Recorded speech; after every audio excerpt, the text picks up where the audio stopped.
world was. Like, if I stood up, I probably would be the one to do it. Oh, yeah. But I mean, walking in there stresses me out, and I was diagnosed with, like, depression, anxiety disorder, so, like, this sort of thing bothers me. So, like, I can't even be out there. I have an assignment due from tomorrow for my class on the origins of sexuality, and I haven't even started. So let's see what I can pull out of my ass.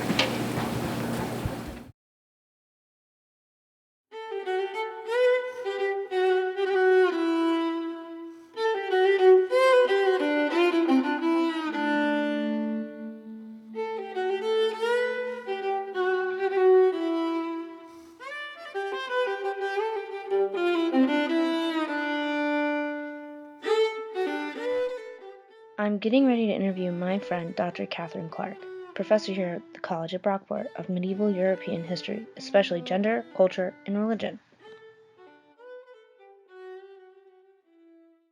I should start out by saying that the ancient world and the medieval world are very broad time periods and they cover a lot of regions. So like I look at, in ancient world, I look at all of ancient medieval Eurasia, which is obviously a collection of cultures that has different norms. But if you're asking me about the Western tradition, which maybe informs our modern traditions more than some, there's definitely both permissibility and taboo about medieval homosexuality. And we don't usually use the word homosexuality in the Middle Ages because it was a term invented in the 19th century. Caesar's enemies taunted him that he'd been the mistress of a Eastern king and that he'd played the woman, and that they thought that, what was the saying about him? That he was every woman's man and every man's woman. So basically they were calling him a girl back in the 1st century before the Common Era. But nobody thought the less of Caesar because of who he slept with. This was a political enemy just grasping at whatever he could. But it was okay for Caesar to sleep with men and women. Right. Now think about, would an American president be able to sleep with men and women without much comment? No. There's definitely evidence that people were concerned about medieval sexuality, same-sex behavior, and that it was happening. One case we have that documents a man being hired as a prostitute and being caught. And this is a Latin document which details the interrogation of him and the reports of others about his behavior. But he was actually plying his trade with both men and women. So he would cross-dress and service male clients. And he would sometimes have sex with women for goods or for money. So he seemed to have a very fluid and very sort of business-oriented sexual identity, at least in terms of selling sex. We don't know the outcome of his case. We know that certain important people were implicated as his clients, which must have been embarrassing, which is maybe why we don't have more information about him. His name was John Reichener, and he was interrogated in 1395.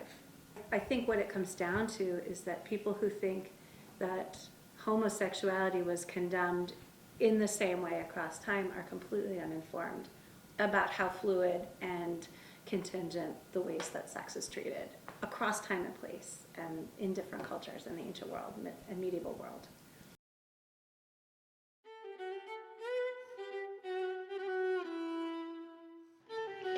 You know, there's a lot we can learn from the books, but talking to real people often gives us better insight into what's going on. Let's talk to some students.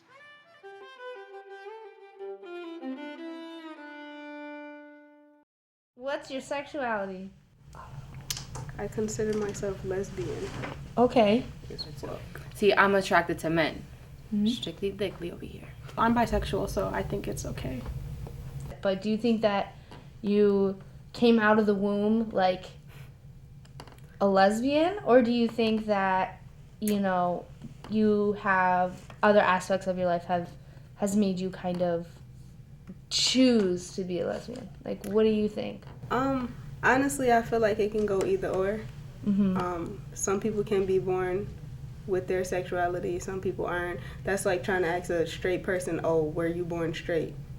You never know. Not everybody was born straight or gay or whatever. It is nature, because I've seen a video and it kind of make a lot of sense how it could be sex is not really what's between your legs, and how it's according to God, like if you have a vagina, you need to have a penis, and if you vice versa.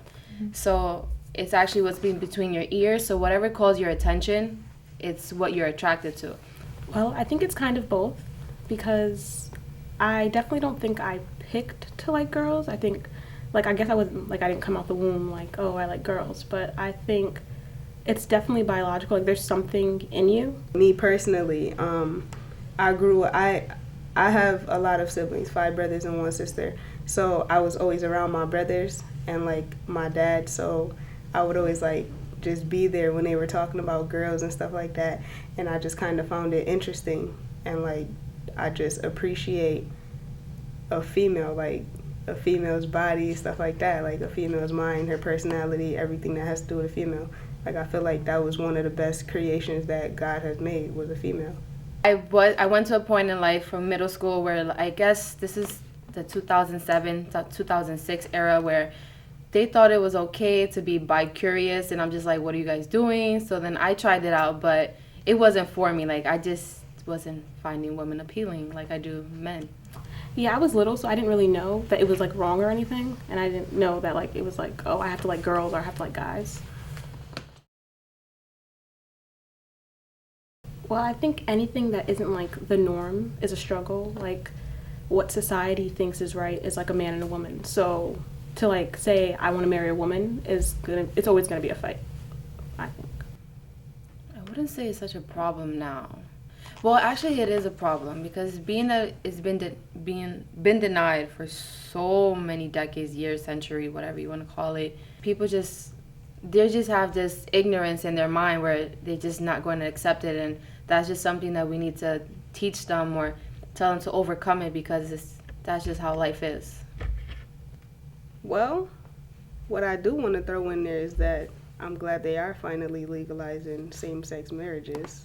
You know, that's a bonus, because I'm about to get married as quick as possible before they try to ban it again. Before they take it away. Yeah. Definitely the fact that you can get married is big. You can do a lot of things now, but you couldn't do before. So yes, we've come a long way. Live your life! I feel like if you're gay or if you're straight, you should just be who you are no matter what. But honestly, I feel like love is love. People should love who they love no matter what. You know, don't care what the people say. They just people.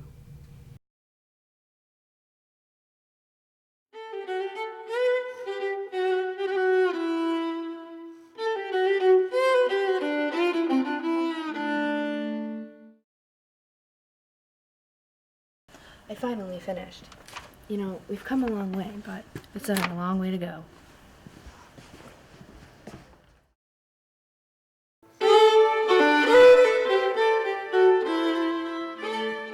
Just teasing.